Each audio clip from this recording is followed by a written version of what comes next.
Amados, é uma alegria receber vocês. Fico muito feliz de ver aqui homens e mulheres de Deus, algumas crianças, né? Alguns jovens, adolescentes, que acompanham seus pais. É muito lindo isso. E certamente Deus tem algo especial para você que está aqui hoje à noite. E a minha palavra é: não perca aquilo que Deus tem para você, a bênção que Ele tem para você nessa noite. Amados, nós estamos avançando hoje o 11º capítulo do livro Ofensa. Liberte-se desse mal é o nome da nossa série, né? A Isca de Satanás é o livro de John Bevere. Semana passada nós falamos sobre a questão de que nós não devemos nos escandalizar. Jesus escandalizou a muitos, não foi? Com a sua palavra. E eu mostrei para vocês semana passada que a verdade, ela gera escândalo. A verdade, num primeiro momento, ela confronta, mas depois ela gera cura, não é? Muitos fogem na hora em que estão sendo ofendidos com a verdade. E eu disse que você tem duas opções quando você é ofendido no nível de verdade. Number one. Fala assim, number one. Vamos aprender inglês. Number one. Isso. Você pode crescer com a ofensa. Number two. Isso, number two. Olha, cadê? Quem foi? Meu professor de inglês. Como é, rapaz? Number two. Eu dei uma... Obrigado, hein?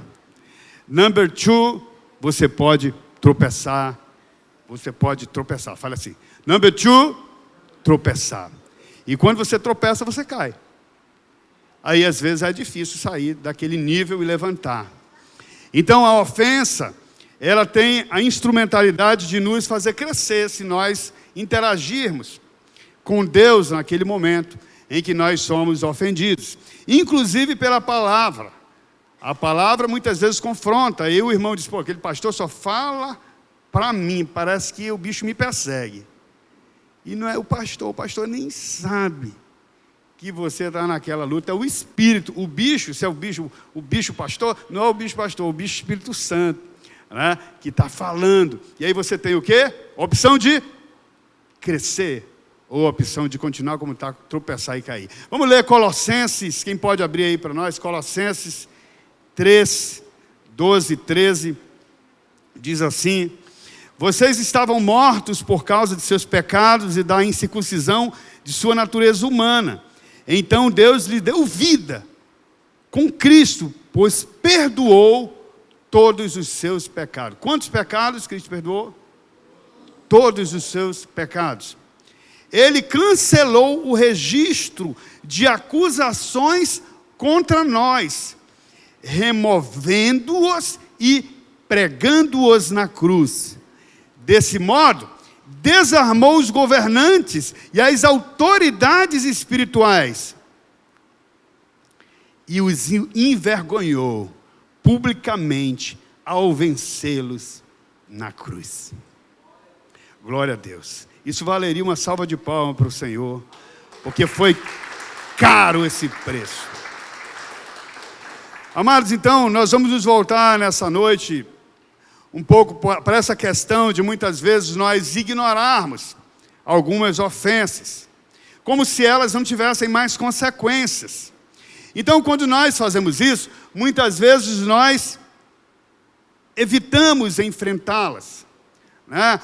Aí a gente cria em nós um mecanismo, um quarto escuro, um quarto da vergonha, ou um tapete que esconde coisas que não são boas, empurramos lá para baixo, e a gente vai vivendo, dá um jeito de matar aquela pessoa, emocionalmente, espiritualmente. Eu falei para vocês já, né, uma vez que eu matei uma pessoa, sem ter matado, né? Vocês entenderam, eu não sou um assassino. E amado, eu queria que você guardasse isso no seu coração.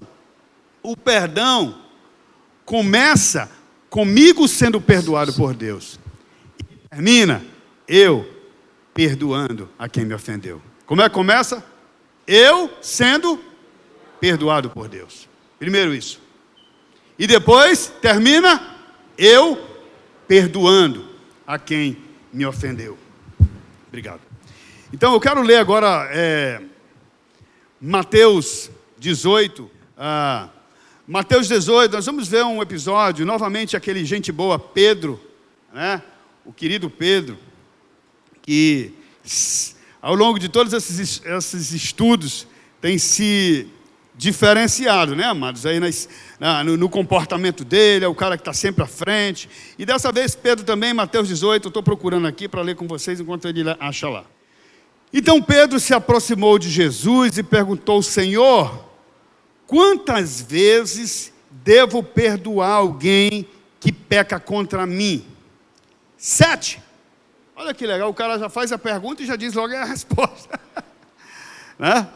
Então é muito interessante como Pedro, eu acho que eles viviam, amado, um ambiente ali, disputa aqueles discípulos. Era sempre dizer quem que é o cara, quem é que toca mais, quem é que prega melhor, quem que joga mais bola, quem é o segundo, né? Por exemplo, o pessoal que vai comigo, sempre que termina o jogo, eu digo, você já pode decidir aí quem é o segundo melhor em campo. Veja aí quem, né? Porque o primeiro, a modéstia, né? Não permite dizer o nome, né? É fácil assim, eu levo a bola, o campo é... Né? Então Pedro vivia isso, amados. Ele vivia ali num ambiente de ser o cara. E Pedro, como vocês sabem, ele já tinha dado alguns avanços na sua caminhada e teve algumas experiências fantásticas mesmo com Deus. Mas aquilo não era para ele se ensoberbecer. Uma das experiências foi que ele andou sobre as águas. Quantos aqui já andaram sobre as águas? Nenhum, mas Pedro andou. Pedro andou sobre as águas. E Pedro também foi aquele que Jesus disse para ele: Pedro, não foi carne nem sangue que te revelou, quando ele disse, tu és o Cristo, o Filho de Deus, aquela palavra revelada. E Pedro sai de novo na frente, amados, e chega com Jesus e diz: Senhor, quantas vezes a gente deve perdoar o nosso irmão? 7. Eu acho que Pedro pensou assim: agora eu arrasei de vez, agora eu arrebentei. O Senhor vai dizer: Pedro, meu Deus, tu é demais. Meu Deus, Jesus falando, né? Meu Deus, tu és demais, Pedro. 7. Jesus falou uma outra coisa. Passa aí o versículo seguinte. Jesus respondeu: não 7, mas 70 vezes 7. Pedro talvez pensou naquele momento: agora eu vou bater todos os pontos. Ponto 3, eu sou o líder, eu sou o cara, eu sou o maioral. Veja, gente, naquele tempo eles viviam num ambiente da lei. Como que funcionava a lei? A lei dizia assim: olho por olho, dente por dente. Riscou o meu carro, colocarei lá, Jesus te ama, com a minha chave fininha, né? Ainda põe, né? O cara é tão crente que ele devolve na mesma moeda, mas leva uma mensagem cristã, vamos dizer assim, né? Ou então, assim, me dê um soco, leva outro. Ou seja, você paga onde? Na mesma moeda.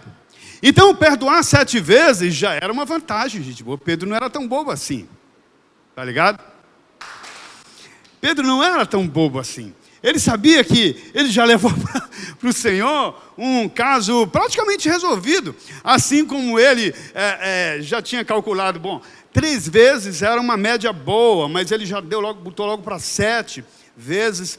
E quando ele recebe essa devolutiva de Jesus, não 7 vezes, mas 70 vezes. Gente, 70 vezes 7. Lucas diz que essa comparação, ou essa conta que Jesus descreve, era por dia. Isso então daria aí cerca de 490 pecados que você deveria perdoar por dia. Isso significaria uma média de 3 pecados, de um pecado a cada 3 minutos, se você ficasse 24 horas acordado. Agora, por pessoa. Não tem como. Por quem que pecasse contra ti? Essa era a conta. Na verdade, isso não é uma conta. A resposta é não tem limite. A resposta de Jesus foi não tem limite. Mas a questão de Pedro, ele deu um número. Então Jesus responde também com um número que não tem limite, né? Então Pedro estava achando que aquilo que ele fazia já era uma grande vantagem. Jesus disse: você não tem noção do que você está falando. Você sabe quantas vezes o Pai perdoa? Se nós conseguíssemos fazer uma estatística de quantos pecados você e eu cometemos hoje, talvez nós ficássemos muito assustados. E muitos desses pecados nós nem sequer reconhecemos que era pecado. Nós nem sequer percebemos que era pecado. Às vezes a gente está tão habituado com a ofensa que a gente nem sequer tem a sensação ou sentimento, a percepção de que nós pecamos contra alguém. E Jesus está ensinando, aqui é um ensino novo. Como eu disse, eles viviam na lei. Então ali era toma lá da cá, meu amigo. E Jesus então surpreende, dizendo que ele teria que perdoar muito mais do que ele imaginava. Pegou o 7 dele e disse 70 vezes 7. Né? E aí no versículo 23 ele conta uma parábola. Né? Ele conta uma parábola bem interessante, versículo 23 está aí já.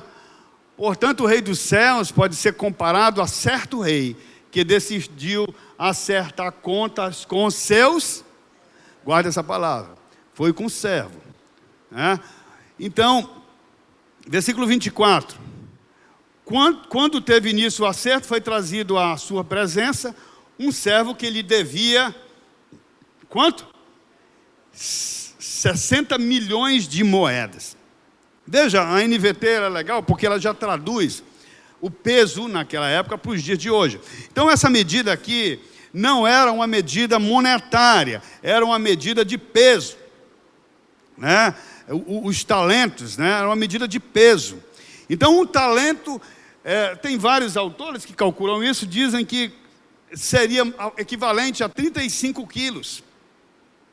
E o cara devia 60 milhões, os romanos calcularam isso em 10 mil talentos.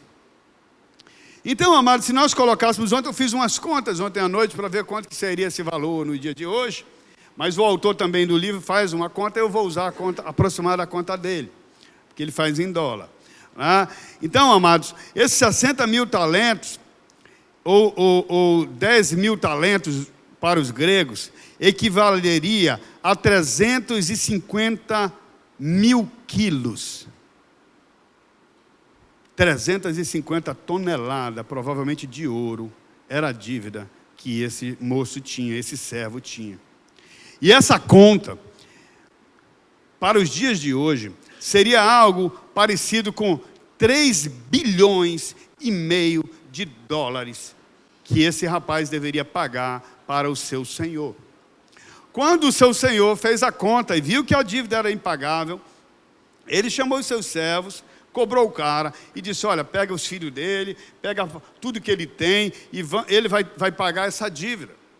Então o homem se arrependeu, pediu perdão do seu senhor, porque ele não tinha como pagar a dívida. Põe aí o 25, versículo 25, vamos ler um pouquinho mais.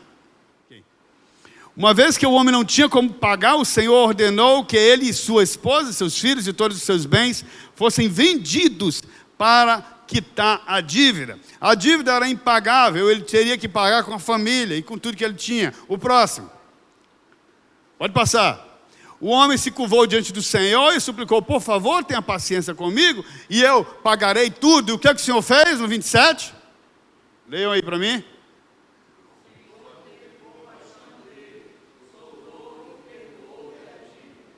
Então o Senhor não deu tempo para ele, ele simplesmente perdoou a dívida. Guarda essa palavra, o Senhor teve o quê? Compaixão. Amados, o Senhor se relaciona comigo e com você com amor. Esse amor, nesses casos de perdão, é manifestado através da sua compaixão. Falei, compaixão. Esse rei viu que esse homem não teria condições de pagar a dívida. E a única alternativa que aquele homem tinha o rei tinha era de perdoar a dívida. Então ele perdoa a dívida, né? E o que acontece, amados, é que muitos de nós não temos a noção clara do tanto de dívida que você tem com o seu Deus. O tanto que nós devemos a Ele nesses meus 50 anos, com cara de 32, mas não dá para dar desconto, né?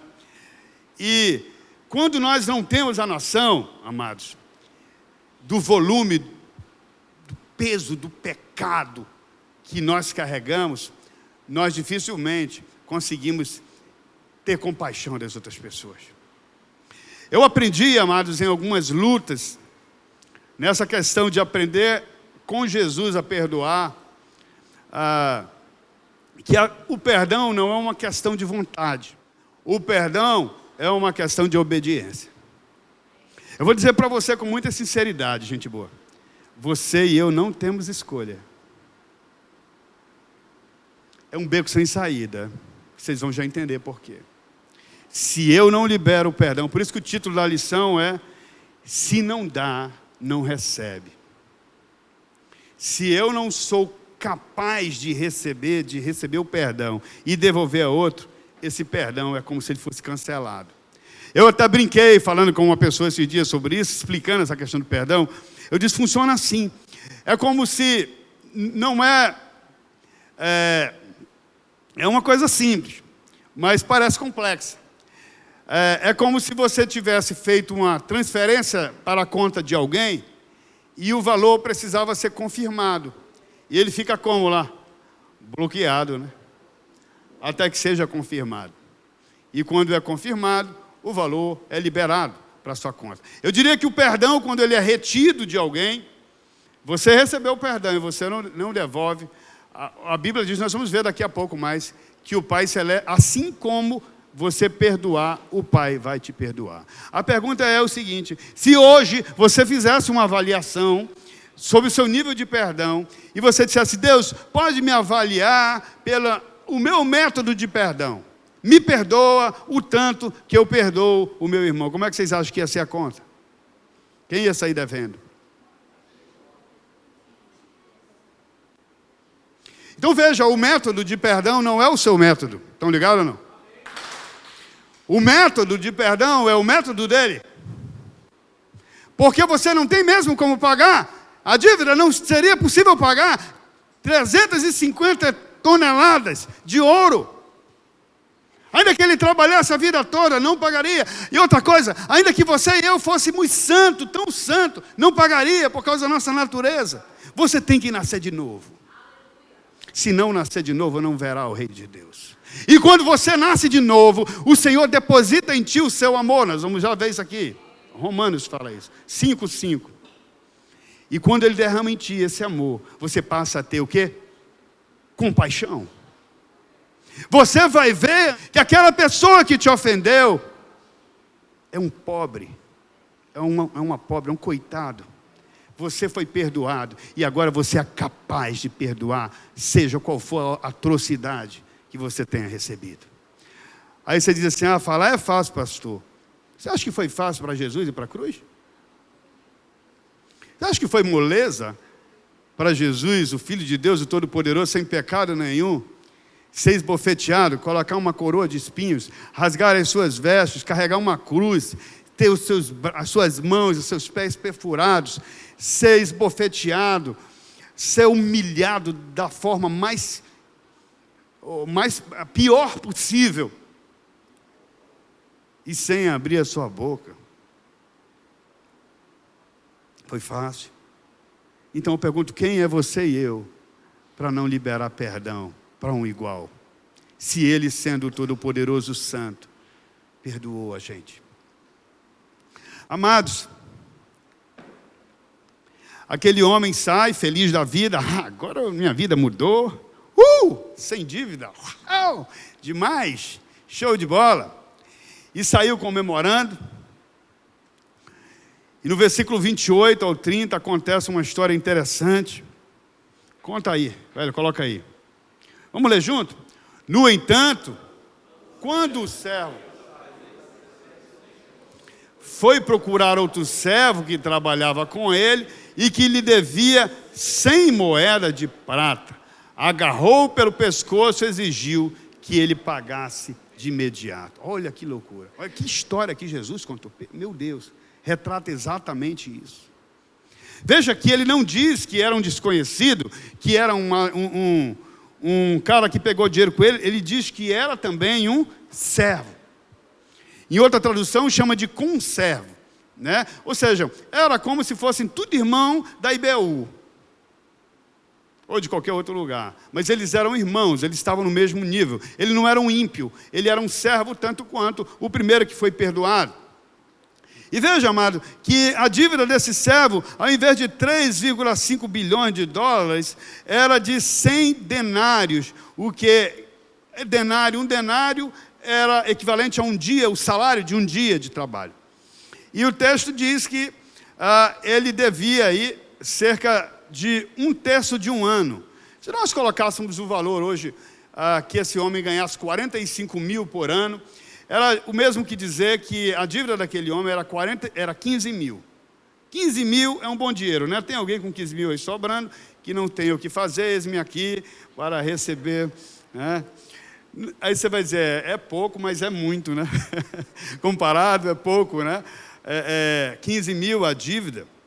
E eu quero tomar esse entendimento de que 15 mil parece ser pouco comparado a 3 bilhões, né? É uma conta desproporcional, completamente desproporcional. Alguém dever 3 bilhões de dólares, 3 bilhões e meio, e ele não perdoar alguém que deve apenas 15 mil reais ou 15 mil dólares, né? Mas olha, amados, aí aqui está um ponto. É que muitas vezes nós deixamos para lá e não resolvemos aquilo que parece ser pequenas ofensas. Não, aquilo ali já passou. Deixa isso para lá, cara, aquilo ali já passou. Eu lembro quando eu fui procurar um ex-colega de trabalho, mas ele era meu superior. Anos depois, a gente brigava muito. Ele achava que eu queria a vaga dele, eu não queria a vaga dele. Eu não queria o lugar dele, mas ele achava aquilo. Então ele me perseguia e tinha muito fight, muita dificuldade, muita ofensa. E depois que eu tive o entendimento diante do Senhor, como eu deveria proceder com aquilo, eu fui lá com aquele cara. Quando eu liguei para ele, cara, eu quero ter uma reunião contigo. Ele já foi na defensiva. Ele disse, vai ter bronca. Eu digo, não, é uma coisa pessoal, mas fique tranquilo. E aí começou a conversar, fala daqui, fala dali, aquele negócio do quebra-gelo. E na hora eu digo, eu vou logo resolver. Ele disse, meu irmão, eu vim aqui, eu quero te pedir perdão. Porque anos atrás eu te ofendi, eu falei mal de ti. E eu quero te pedir perdão, porque eu não tinha maturidade. Eu era muito... Você não merecia aquilo, e pedi perdão dele. Ele disse, não, cara, que é isso? Não precisa falar isso. Eu digo, precisa sim, meu irmão. Eu sei que eu te ofendi. E sabe, gente, aquilo ali foi um destravamento na minha vida. Até na minha vida de negócio. Até na minha vida financeira. Porque havia ali um cativeiro que eu não dava muito valor. É só 15 mil. É pouca coisa. E aí você, como você não enfrenta, você não perdoa. Entenderam? É uma coisinha de nada. Como é que vai funcionar o processo do perdão, meus amados? Primeiro resolve com Deus. Se você está longe da pessoa, tem dificuldade. Porque na hora que você resolve no seu coração, já destrava uma parte do processo. Preste atenção nisso. Isso é muito importante. Quando eu confesso o meu pecado ao Senhor, eu sou perdoado. Mas quando eu chego com a pessoa que me ofendeu e resolvo, eu sou liberto. Em outras palavras, eu sou curado. Entende?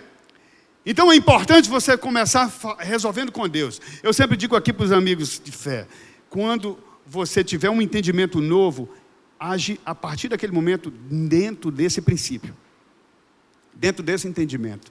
Então, eu não estou pronto ainda para encarar e dizer que ele me ofendeu, mas eu entendi o princípio e eu verdadeiramente já perdoei ele. É uma questão de oportunidade. Eu dizer para ele, cara, me perdoa por aquilo que eu fiz. Não vai doer mais tanto. E ali você é liberto. É muito importante você guardar esse entendimento. Uma coisa importante, amados, é que para Deus não tem categorias, não tem níveis de pecados maiores e menores. Ainda que nós tratemos os pecados assim. Por exemplo, nós dizemos os pecados enormes, pecados grandes, adultério. Fulano está em adultério. E eu pergunto, você é melhor do que ele, se você mente muito?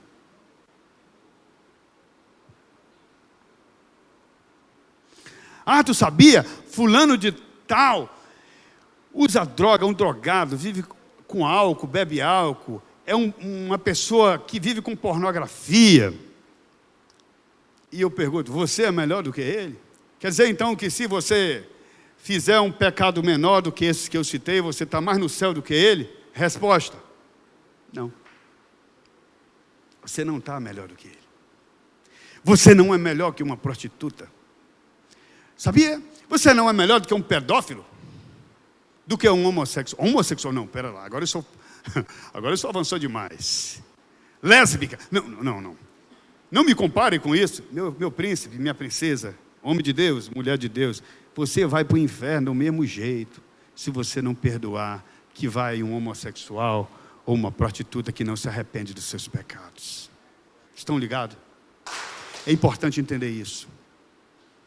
É importante porque o Senhor não trabalha com categorias. Provérbios 6, do 6 a 19, ele fala sobre várias categorias de pecado. Interessante que lá não tem o pecado homossexualismo, ou adultério. Não estou minimizando esses pecados não, tá, gente boa? É que a gente às vezes começa a botar as categorias e esquece que é tudo pecador do mesmo jeito. Entende? Tudo vai para o inferno se não se arrepender e se não perdoar. Não sou eu que falo isso, eu não estou sendo duro. Essa é uma verdade. Como nós falamos, às vezes a verdade ofende. Mas ela também liberta, se você entender, né? Se tiver o entendimento. Então, amados, alguns chamam outros pecados de fraquezas. Fofoca, contenda, inveja. A própria falta de perdão, os julgamentos. E a Bíblia diz que a sétima nessa lista lá de Provérbios, Deus abomina, que é o cara que espalha contenda entre os irmãos. Eu pergunto para vocês que são mais estudiosos do que eu, um homossexual e o que espalha contenda, qual que está mais dentro do céu? Quem acha que é homossexual, levanta a mão. Você vai dizer, só o senhor mesmo, né?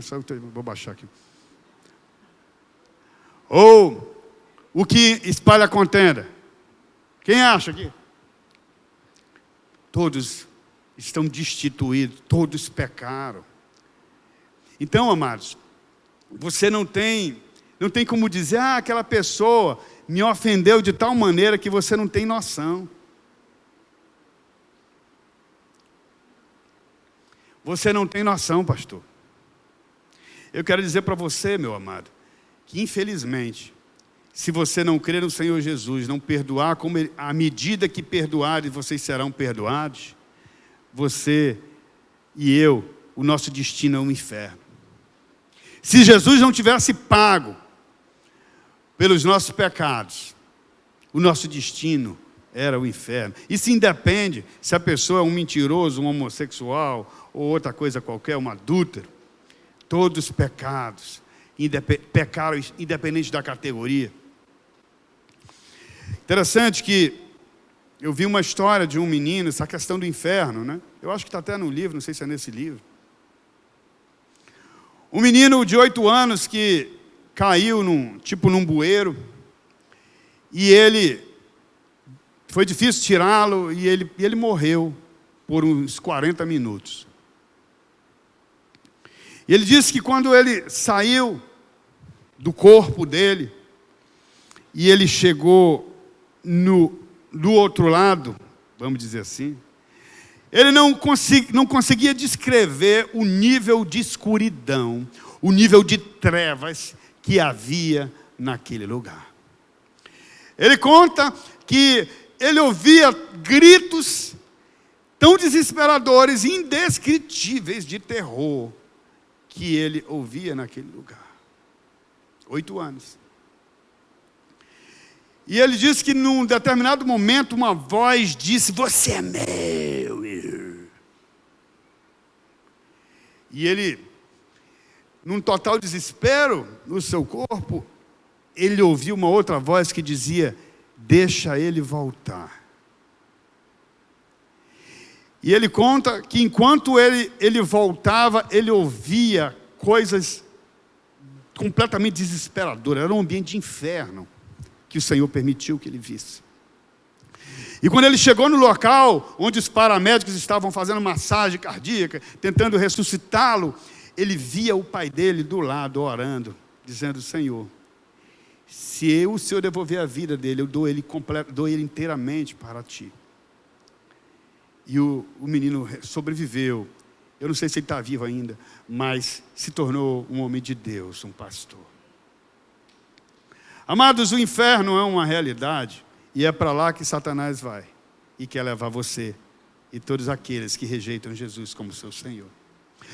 Muitos de nós, infelizmente, estão dentro da igreja, são ótimos religiosos, não faltam cultos, mas não têm ainda um conhecimento, não entregaram verdadeiramente as suas vidas ao Senhor. Um tempo atrás, eu vivia do meu jeito.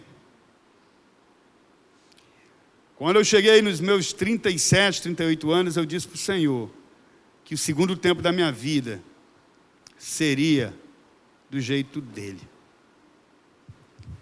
E eu comecei todo um processo de me achegar ao Senhor. Estou na Igreja União há 25 anos, quase metade da minha vida. E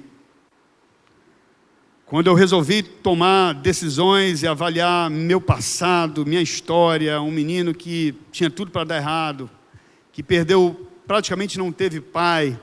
E eu sempre digo que uma criança assim é como se fosse um pássaro de uma asa só. Você acha que um pássaro de uma asa só consegue voar e chegar alto e ao longe?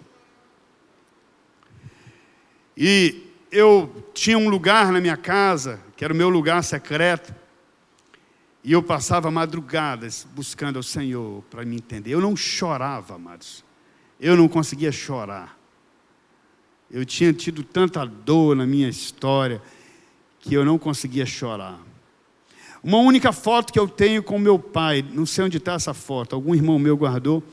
Eu via o caixão nessa posição aqui, e eu estava bem aqui, perto da cabeça, e eu não conseguia sair uma lágrima. Minhas emoções foram travadas. Mas um dia, aos 12 anos de idade, eu disse ao Senhor que eu queria que Ele fosse o meu pai. Eu precisava de um pai. E ali começou toda uma transformação da minha vida. Mas veja, Deus, Ele caminha com você progressivamente, não é de uma vez, você não aguenta. Estão ligados aí? É um processo. E uma das vezes eu fui para um curso, eu sou muito ligado a Jocum, especialmente lá em Curitiba, em Almirante Tamandaré, lá com o pastor Cote. E eu fui diversas vezes. O tempo que eu passava lá eram 2 semanas. E um ambiente de muita revelação. Passei por muitas experiências com Deus ali profundas. Vi coisas que você não tem noção, de pessoas sendo libertas de reações no corpo, como vômito, como pessoas que urinou sangue 3, 4 dias, limpando. Um negócio sobrenatural. Tem gente que não acredita nisso, você só acredita se vê. E nós somos muito nos quadradinhos da nossa fé. Não vai para outros compartimentos. E eu tive assim muitas experiências. Às vezes eu ligava de lá para minha mãe para perguntar certas coisas sobre o meu passado, porque eu não sabia. Que eu queria consertar diante de Deus, que eu queria pedir perdão, que eu queria ir quebrando os grilhões, aquilo que me impedia de voar com as 2 asas, que agora eu tinha um pai, amém? Agora eu tinha um pai. E aí, amados, ali eu perdi muitos clientes da minha empresa. Nunca perdi tanto negócio como naquele tempo. O Senhor tinha que limpar a minha fé era naquilo. Aquilo era meu ídolo. Sabe, muitas coisas de pessoas que vivem depressão, que vivem perseguição espiritual, não é nada mais, nada menos do que problemas no coração, amargura, ódio, raiva. E Satanás se alimenta disso. Entenda isso. Isso é uma lei. Satanás se alimenta do ódio, da amargura. E ele se infiltra. Então, para resumir a história, teve situações que eu tive que consertar diante de Deus lá. E uma das vezes, Deus me mostrou coisas em visão, muito lindas. E uma das coisas que eu tive que resolver diante de Deus, que eu reconheci meu erro, meu pecado, confessei, pedi perdão, deixei. A Sueli me ligou um dia dizendo que alguma coisa tinha acontecido lá em casa com ela. E a Sueli experimentou uma cura sobrenatural de algo que eu não tinha noção. São os pecados ignorados. São as falhas, às vezes, geracionais, que nós carregamos e nem sabemos, amado. Mas a cobrança vem. A cobrança vem.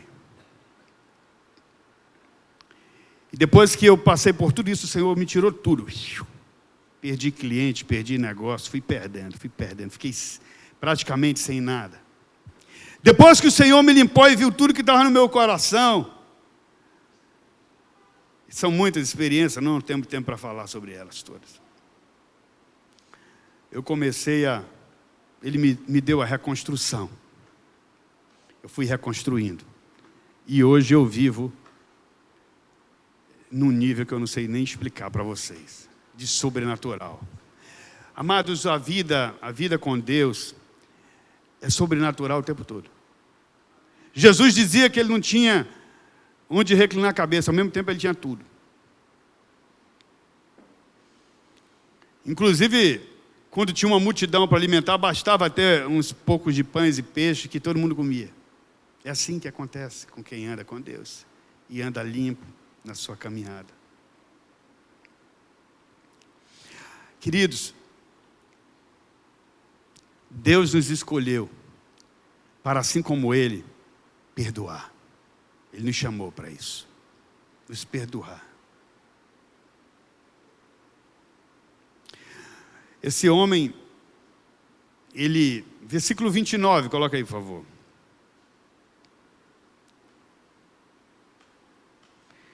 Ele cobra daquele uma dívida tão pequena.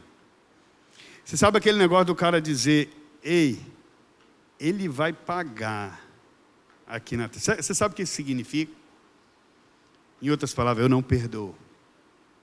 Eu quero ver ele se lascar todo. Quando na verdade, o que vai fazer toda a diferença é você perdoar. Sabe quem é que fica livre? Você, eu. O servo se curvou diante dele e suplicou, tenha compaixão comigo, eu pagarei tudo, igual como ele fez com o rei, que na verdade é o pai, que tipifica o Deus Pai. Pode passar o próximo. O credor, porém, não estava disposto a esperar, mandou que o homem fosse lançado na prisão, até que tivesse pago a dívida. Pode passar um pouco, o próximo. Quando os outros servos, companheiros dele, viram isso, ficaram muito tristes, foram ao Senhor e lhe contaram tudo o que havia acontecido. 32. Pode passar. Então o Senhor chamou o homem, cuja dívida ele havia perdoado, de servo mau. Ele não fala ímpio, pecador, ele chama de servo. Eles eram iguais. Servo mau. Eu perdoei sua imensa dívida, porque você me implorou. 33. Acaso não devia ter mais misericórdia de seu companheiro, como tive misericórdia de você? Que pergunta. Que pergunta. Amado, quem diz não ao perdão ao outro, diz não à salvação em Cristo. Infelizmente. Marcos 11, 25 e 26 diz assim: e quando estiverdes orando, se tendes alguma coisa contra alguém, perdoai, para que o vosso Pai Celeste vos perdoe as vossas ofensas. Mas se não perdoardes também, vosso Pai Celeste não vos perdoará as vossas ofensas. Olha que palavra direta. Aqui não tem explicação, não. Não tem como explicar mais do que já está explicado. Mateus 6, 14 e 15 diz assim: seu Pai Celeste os perdoará, se perdoarem aqueles que pecam contra vocês. Mas se vocês se recusarem a perdoar os outros, seu Pai não perdoará os seus pecados. Lucas 6, 37. Perdoais e sereis perdoados. Mateus 6, 12, que é a oração do Pai Nosso. Perdoa as nossas dívidas, assim como nós perdoamos os nossos devedores. Então eu perguntei de vocês ainda há pouco, quantos de vocês gostariam que Deus julgasse os seus pecados e te perdoasse na mesma medida que você perdoa quem te ofende? Se a medida for a sua, se você não dá, você não recebe.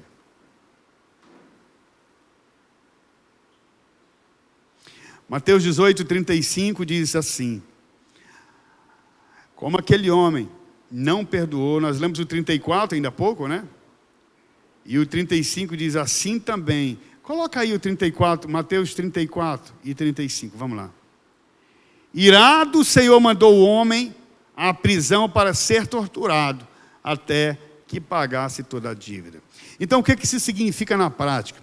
Você recebeu todo o perdão do Senhor. Ele assumiu a sua dívida. Ele resolveu pagar aquilo que era impagável. Você recebe uma demanda na sua vida, diante do Pai. E ele fica olhando, agora, como esse homem ele não perdoa, ele diz assim: assim também lhe fará o meu Pai Celeste, se cada um de vocês não perdoarem as ofensas de seus irmãos. É o 35. Então veja, a medida não é do que você faz, mas é a medida que você recebeu. Estão ligados ou não? Vocês entenderam isso? Isso é muito importante. Você tem que viver uma vida de perdão, gente boa. Nós temos que viver uma vida de perdão. Tem um problema? Resolva rápido. Perdoa rápido. Resolve rápido. Porque senão os verdugos podem vir te perseguir. Romanos 5,5 diz assim: e essa esperança não nos decepciona, pois sabemos quanto Deus nos ama, uma vez que Ele nos deu o Espírito Santo para nos encher o coração com o seu amor. Então veja, amados, Deus não vai cobrar de nós o que Ele não nos deu. O perdão que nós recebemos, ele deve ser dado a quem precisa de perdão. E um detalhe, a base disso vai ser a compaixão. Agora veja só, para terminar, quando ele diz que o Senhor irado mandou o homem para a prisão para ser torturado até que pagasse toda a dívida. A palavra torturado, no dicionário Webster, é assim: agonia do corpo e da mente, ou gerar intensa dor para pressionar, punir ou proporcionar prazer sádico. Quem é que faz essa tortura? Quem são os verdugos? Demônios atormentadores. Demônios atormentadores. Aí você diz: ai, pastor, eu estou tão feliz porque eu sou um crente. E eu não tenho. Crente não tem isso. Quem te falou? Eu mesmo já tive muita perturbação, amados, por conta de não perdoar. Muita. Eu tinha medo de dormir, gente boa, porque eu tinha medo de não acordar mais, morrer enquanto dormia. Você acredita nisso? por conta de perdão. Então os demônios têm a permissão para infligir dor no corpo, dor na alma, dor na mente. E as pessoas, algumas dessas, pensam que a solução seria morrer, mas morrer é muito pior. A perturbação é muito maior. Amados, os cientistas descobriram que pessoas que guardam mágoa, que têm muito ódio na sua mente, ao longo da sua história, são pessoas que muitas vezes morrem de câncer, doenças incuráveis, doenças que chamam de malignas. O que é uma doença maligna? É uma doença que não se fecha diagnóstico e nada funciona. Normalmente essas doenças são causadas pelos verdugos. Conheço vários casos, eu não vou ter tempo para falar, de pessoas que não perdoaram, por exemplo, a questão do adultério, né? Várias situações Eu recentemente atendi um casal que tinha isso há anos, mas eles se perdoaram, e agora é só love, benção, porque esse é o princípio de Deus.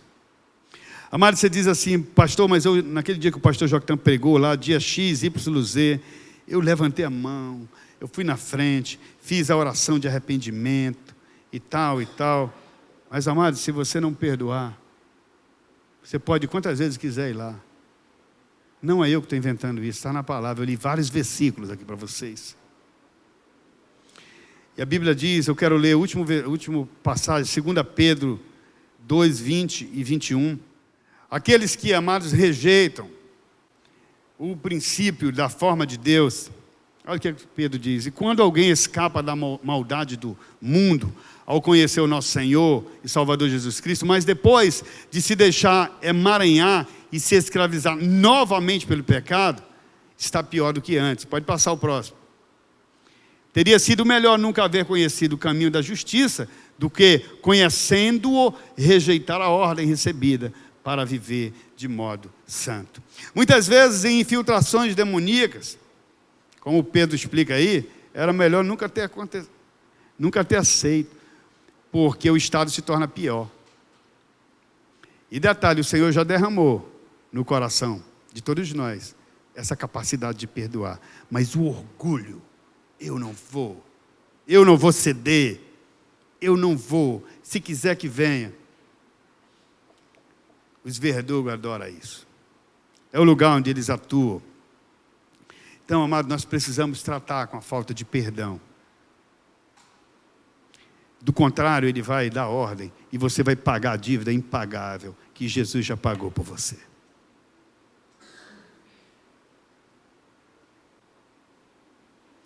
Essa parábola deixa muito claro, não está dúvida nenhuma, da consequência daquele que recebeu, mas que não dá o perdão. E, infelizmente, o destino dessas pessoas é a condenação eterna, por não terem aceito a obra de Jesus na sua vida, e por não terem oferecido o perdão a quem os ofendeu. Alguns vivem dando desculpas: eu não consigo, eu não vou, é muito difícil. Aí eu volto a perguntar: foi fácil para Jesus pagar pelo nosso pecado? É mais barato, vamos dizer assim, você perdoar,